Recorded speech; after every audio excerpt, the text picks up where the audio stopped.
วันแห่งความสุขหัวข้อในมื้อนี้แมนลูกที่ฮักของพระเจ้าลูกที่ฮักของพระเจ้า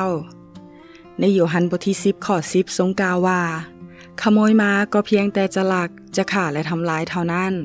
ฝ่ายเฮาได้มาเพื่อเขาจะได้ชีวิตและจะได้ชีวิตอย่างครบบริบูรณ์ตั้งแต่มื้อทำอิฐจนมาถึงมื้อนี้ท่านได้อ่านเรื่องราวต่างๆและได้พบกับหลายเรื่องราวผ่านปื้มหัวนี้ผู้เขียนเชื่อว่าชีวิตคงเป็นดังที่ท่านเฮนรี่ฟอร์ดกล่าวไว้ว่าผู้ใดที่เดินกับพระเจ้าจะไปถึงจุดหมายปลายทางก่อนที่จะก้าวต่อไปในปีหน้าผู้เขียนขออวยพรผู้อ่านให้ได้รับพระพรแห่งความสมบูรณ์8ประการ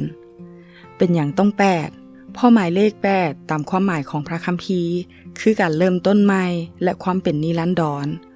ขอให้ชีวิตท่านมีความอุดมสมบูรณ์ดังต่อไปนี้ 1. กินเลี้ยงด้วยอาหารอันดีที่พระองค์ทรงประทานให้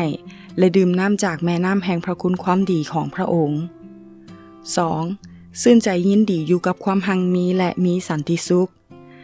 3. มีความเมตตาและอภัยให้คนชั่วร้ายที่ปาทิ่มวิถีดำเนินชีวิตเดิมและเปลี่ยนแนวทางที่เคยคิดนั่นกลับคืนมาหาพระเจ้ายาเว 4. มีชีวิตที่ครบบริบูรณ์ 5. มีความยินดีอันเหลือล้น 6. มีความฮักที่บริบูรณ์ต่อกันหลายขึ้น 7. รับพระคุณอย่างล้นเหลือพร้อมด้วยความเชื่อและความฮักซึ่งมีอยู่ในพระคริสต์เจ้า 8. ได้รับพระมหากรุณาให้บังเกิดใหม่และเข้าสู่ความหวังใจอันมีชีวิตโดยการขึ้นพระชนม์ของพระเยซูคริสต์เจ้าข้อคิดตลอดทั้งปีท่านได้รับอันใดอย่างเหลือล้นและเต็มบริบูรณ์แด่จงขอบพระคุณพระเจ้าถ้ายังขาดสิ่งหนึ่งสิ่งใดก็จงทูลขอให้มีหลายขึ้นจนครบบริบูรณ์อย่าติดอยู่กับเหตุการณ์ที่ผ่านมาหรืออย่าจมอยู่ในเหตุการณ์ที่เกิดมีมานานแล้ว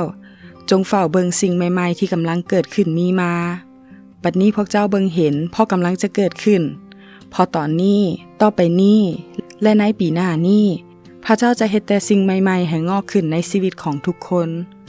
จงเชื่อและคอยท่าต่อไปด้วยความเชื่อ